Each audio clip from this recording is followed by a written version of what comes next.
place. Sunday Selection starts Sunday the 25th of October on Discovery World.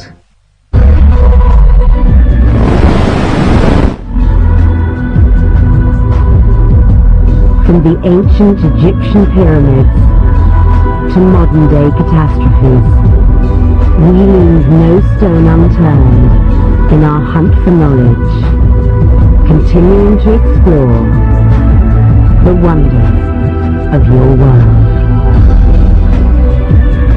This autumn on Discovery World.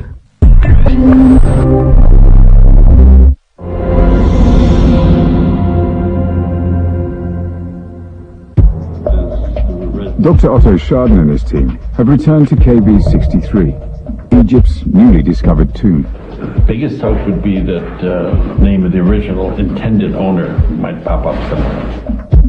They have a chamber with no one inside, and what, to an untrained eye, appears to be rubbish. But to the archaeologists, it's treasure. They hope to discover the story behind this tomb.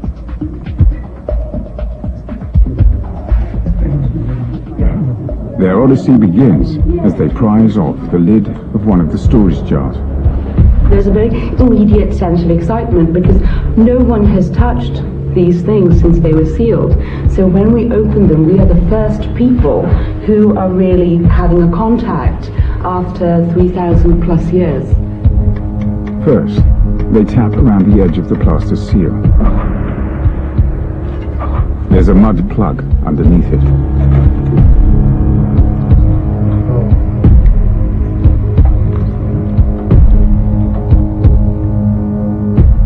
Well, this is in fact quite nice because the fill top up to the neck and up is real. I mean, in terms of it's got some other more exciting things in it.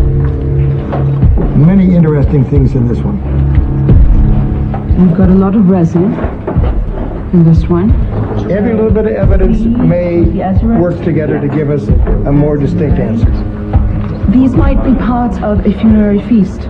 They find seeds and date pits. So it's not just that these were things that were used in a practical way. It could be that they were part of what people were eating and drinking just before the interment. You excited, Al? I'm excited. The contents of these jars could add to the evidence they found in 2006. They must construct a matrix of clues which connect in an extraordinary way.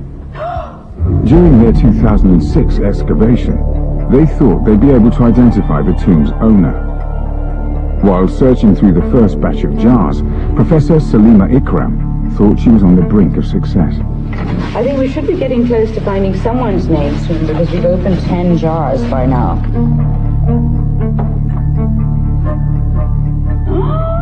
These pieces of mud seals were believed to be important evidence. Whenever the priests who were in charge of the Valley of the Kings closed something up, they would put their stamp on it, and this is the seal of the necropolis. Cemetery seals are one of the best pieces of dating evidence in the Valley of the Kings. The tiny inscriptions sometimes bear a name. It was a major breakthrough. Mansour Bourek of the Supreme Council of Antiquities had been called to the site. He examined a photo of one of the seals. It's clear that this is Ba Atum.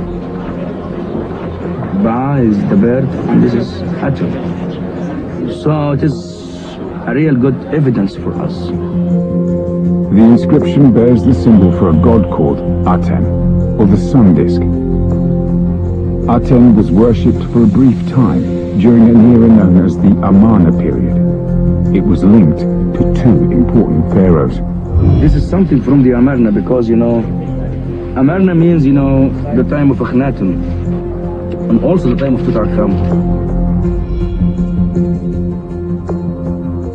Dr. Schaden had found other evidence which pointed to the time of Tutankhamun's reign. We have another seal, one of the best preserved ones, nearly perfect.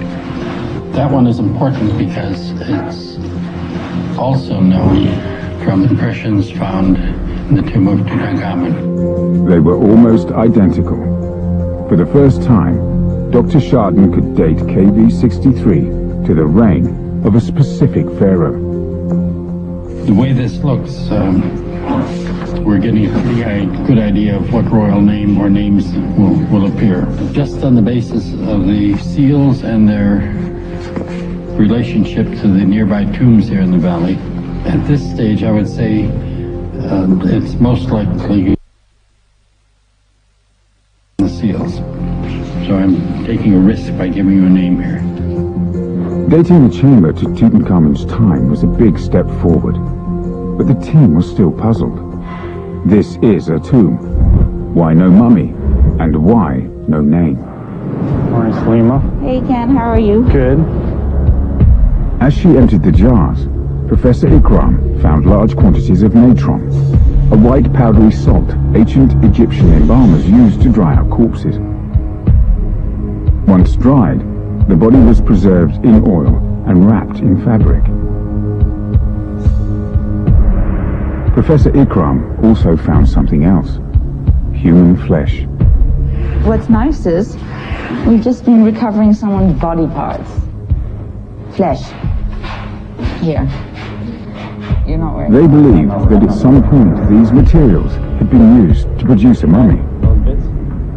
Because sometimes when you're doing the mummification, you use chunks. It was waste from the mummification process. Ancient Egyptians believed they could live forever if their bodies were preserved. The mummy became a shelter for their spirit in the afterlife. But where were the mummies? Every turn here seems to produce something unexpected. These pillows are more than 3,000 years old. They may seem ordinary, but it's an unusual discovery. Pillows had never before been found in the Valley of the Kings. Dr. Chardin hopes to identify their owner by looking for the ancient equivalent of embroidered initials. Dr. Elise Van Rouge is an expert in ancient textiles. At first I thought, well, pillows? Are they really pillows? They're stuffed with tiny bird feathers, and they indicate high status.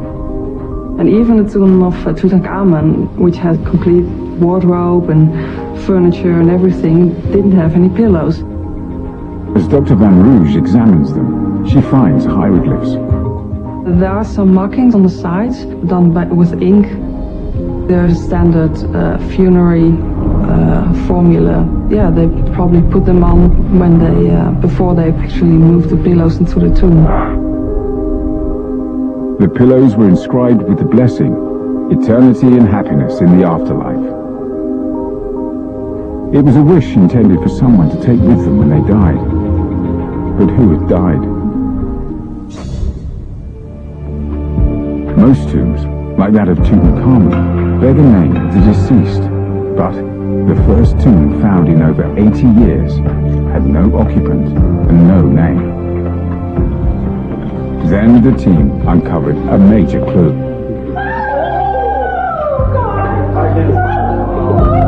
Finally, they had an inscription. That's what you want to look for. Then, they found something else. Don't say I don't ever give you presents. The texts were written in an ancient Egyptian script known as hieratic. Dr. Chardin began to translate. It starts out with year 5, and it mentions wine. This word I'll have to work out. It was a fragment of a wine jar from the 5th year of a pharaoh's reign. But the key word, the pharaoh's name, was missing.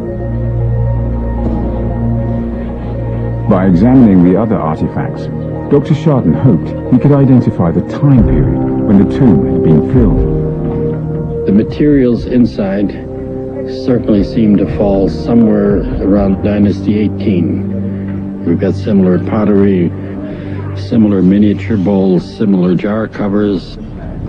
So we know it's going to fall